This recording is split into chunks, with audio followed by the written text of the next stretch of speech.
کہیں 10-10 فٹ بلندی سے نیچے چھلانگ لگانی پڑتی تو کہیں جھاڑیوں سے گزرتے ہوئے دوبارہ گہری کھائیوں میں اترنا پڑتا۔ غالباً رات کے 3 بج رہے تھے جب ہم پہاڑوں کو الوداع کہتے ہوئے باہر نکل آئے۔ سامنے دور تک صحرا تھا، ایک جگہ پہ کچھ بتیاں روشن تھیں۔ بتایا گیا یہ ایران بارڈر پہ پہلی چیک پوسٹ ہے۔ میرا جوتا پھٹ چکا تھا اور پاؤں موچ کی وجہ سے شدید درد کر رہے تھے۔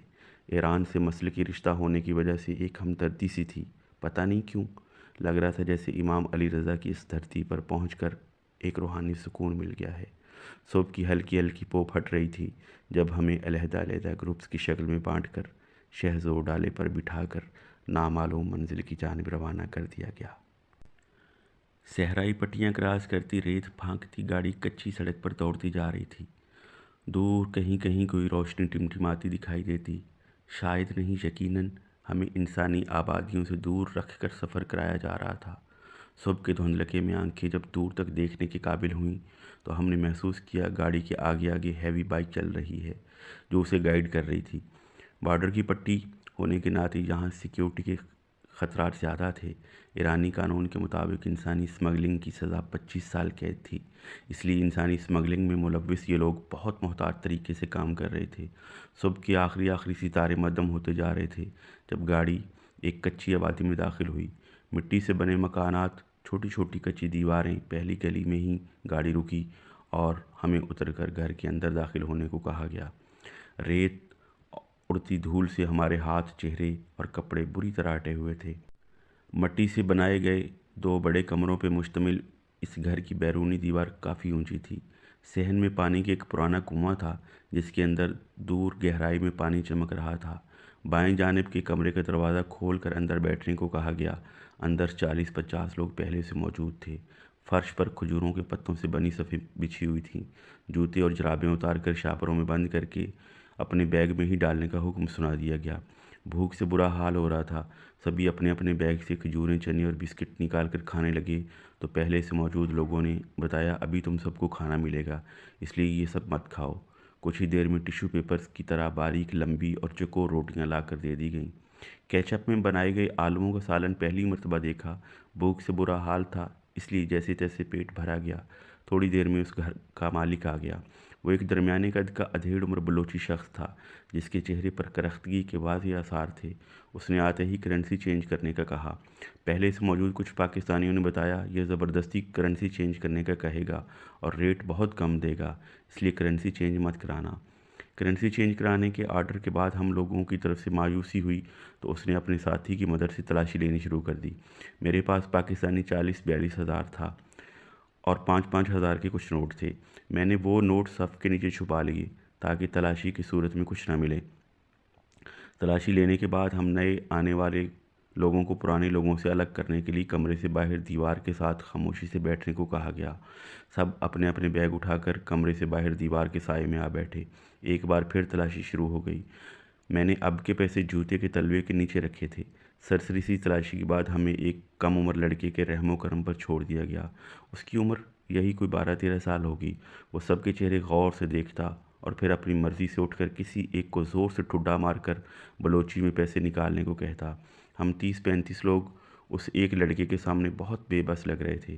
میری کمر میں زور سے ٹھڈا مار کر جب مجھے پیسے نکالنے کا کہا گیا تو مجھے اپنی بے بسی پر شدید رونا آیا۔ بے وطنی اور بے بسی بھی کیا اذیت ہوتی ہے۔ ہم مجبور تھے، کچھ کر نہیں سکتے تھے۔ اس لڑکے سے ہاتھا پائی کا مطلب اپنے آپ کو خود مصیبت میں مبتلا کرنا تھا۔ جب میں نے اسے اشارے سے کہا میرے پاس کچھ نہیں تو اس نے میرے بیگ کی تلاشی لی اور پھر میری جیبیں اور جرابیں ٹٹولنے کے بعد کرسی پر جا بیٹھا۔ دھوپ کی شدت تیز ہو رہی تھی۔ 10-10:30 بجے کے قریب ہمیں ایک بار پھر کمرے میں بیٹھنے کو کہا گیا۔ میری کمر میں ابھی تک درد تھا، ہاتھ پر لگے زخم کا درد، دونوں پاؤں کے موچ کا درد، گھٹنوں پہ لگی رگڑوں کا درد، جانے کیوں آنکھوں میں نمی تیرنے لگی۔ کبھی کبھار انسان کتنا مجبور ہو جاتا ہے، وہ کچھ کرنے کی پوزیشن میں ہی نہیں ہوتا۔ میں نے دل ہی دل میں مشہد مقدس کی طرف منہ کر کے شکوہ کیا۔ شہنشاہ، آپ تو غریب الغربا ہو، آپ تو معین الضعفاء والفقراء ہو، پھر آپ کے وطن میں مجھ بے وطن پہ یہ ظلم کیوں؟ ایک لمحے کو آنکھیں چھلکیں مگر پھر اطمینان ہو گیا کہ دکھ سنا دیا ہے۔ سپہر ہوتے ہی ہمیں گلی میں کھڑے شہزور ڈالے پہ سوار ہونے کو کہا گیا۔ ہم 30-35 لوگ سوار ہو کر بیٹھ رہے تھے کہ کہا گیا کھڑے ہو جائیں، اور جب وہ لڑکا بشی کہے گا تب بیٹھنا ہے، اور جو جہاں بیٹھ گیا پھر وہ اپنی جگہ سے ہلے گا نہیں۔ مجھے اندازہ تھا درمیان میں کہیں پھنس گیا تو پھنسا رہ جاؤں گا، اس لیے میں نے ایک سائیڈ کا رخ کیا۔ لڑکے نے بشی کہا تو سب ایک دوسرے پر ایک دم گر گئے۔ کچھ لڑکے کھڑے ہی رہ گئے کیونکہ افراد کی نسبت جگہ بہت کم تھی۔ دوبارہ اٹھنے کا حکم صادر ہوا اور پھر بشی کہہ کر بیٹھنے کا کہا گیا، مگر پھر وہی ہوا، اب کہ وہ لڑکا گھر کے اندر سے لوہے کا راڈ اٹھا لایا تھا۔ جو کھڑا تھا یا زیادہ جگہ گھیر رہا تھا اس پر راڈ برس رہا تھا۔ ایک بار پھر کھڑا کر کے بشی کہا گیا اور ایک دوسرے پر سب گر گئے۔ نیچے والے بار بار اوپر والے کو اٹھنے کا کہہ رہے تھے۔ اوپر والا اٹھتا تو راڈ اس کے ہاتھ یا کمر پہ پڑتا۔ گاڑی سٹارٹ ہوئی تو سب نے شکر کیا۔ گاڑی کے آگے آگے ہیوی بائک گاڑی کو کنٹرول کر رہی تھی۔ ایک بار پھر صحرا تھا، ریت تھی اور ہم تھے۔ کچے مکانات کہیں بہت دور پیچھے رہ گئے تھے۔ صحرا میری شاعری میں ہمیشہ ویرانی کے استعارے کے طور پر استعمال ہوا تھا، مگر ویرانی اور دربدری کی یہ صورت میرے وہم و گمان میں بھی نہیں تھی۔ دور دور تک کوئی آبادی تھی نہ درخت، بس ایک صحرا تھا تا حد نگاہ۔ گاڑی صحرا کی ریت پھانکتی 2-2.5 گھنٹے بعد ایک کچے رستے پر آ چکی تھی۔ تھوڑی ہی دیر ہوئی تھی کہ گاڑی کا ٹائر پنکچر ہو گیا۔ ڈرائیور نے گاڑی روکی اور پھر تیزی سے گاڑی موڑ کر ایک طرف گاڑی بگانے لگ گیا۔ 15-20 منٹ کی مسافت کے بعد ایک ورکشاپ کے اندر گاڑی روکی گئی۔ ورکشاپ کیا تھی؟ ایک بڑا سا کچا مکان تھا جس کے گرد مٹی کی بہت بڑی دیوار تھی۔ صحن میں بہت سی کھٹارا قسم کی گاڑیاں کھڑی تھیں۔ ہمیں نیچے اترنے کو کہا گیا تو اللہ کا شکر ادا کیا کہ شل ہوئی ٹانگوں کو کچھ دیر سکون کرنے کا موقع ملا۔ ٹائر بدلتے ہی دوبارہ گاڑی کچے رستے سے ہو کر صحرا میں آ گئی۔ ایک بار پھر تا حد نظر صحرا تھا۔ شام کے سائے پھیلنے لگے تھے جب گاڑی ایک چھوٹی سی سڑک پر آ گئی تھی۔ ہیوی بائک اسی طرح کنٹرول کر رہی تھی۔ ایک موڑ مڑتے ہی گاڑی ایک پرانے گھر کے اندر جا کر کھڑی کر دی گئی اور بتایا گیا کہ آگے پولیس کنٹرول کر رہی ہے، لہذا کچھ دیر رکنا پڑے گا۔ وہاں موجود لوگ کرنسی تبدیل کر رہے تھے۔ میں نے 1000 کا پاکستانی نوٹ دے کر 4000 روپے ایرانی لے لیے۔ شام ہوتے ہی گاڑی دوبارہ چل پڑی، لیکن اب کی گاڑی صحرا میں نہیں سڑک پر چل رہی تھی۔ تقریباً رات کے 10-10:15 بجے کے قریب پولیس نے گاڑی کو کنٹرول کر لیا۔ ہمیں گاڑی روک کر فوری طور پر چھلانگیں لگا کر کھیتوں کی جانب بھاگ جانے کا کہا گیا۔ ہم سڑک کے دائیں کنارے کی جانب بھاگے۔ اندھیرے میں تیز بھاگتے ہوئے کئی بار گرے اور پھر کوئی 2 ایکڑ کی مسافت پر سب زمین پر لیٹ گئے۔ 2-2.5 گھنٹے ہم مسلسل زمین پر لیٹے رہے۔ پولیس کی گاڑیوں کی مخصوص لائٹس سڑک پر گشت کر رہی تھی۔ یہ سڑک 90 کے زاویے پہ تھی۔ جہاں موڑ بن رہا تھا عین اسی جگہ سے ہم 2 ایکڑ کے فاصلے پہ تھے۔ ہمارے ساتھ ایک ایجنٹ بھی تھا، مگر وہ ہم سے الگ اکیلا لیٹا ہوا تھا، جس کے بارے میں ہم سب قطعی لا علم تھے۔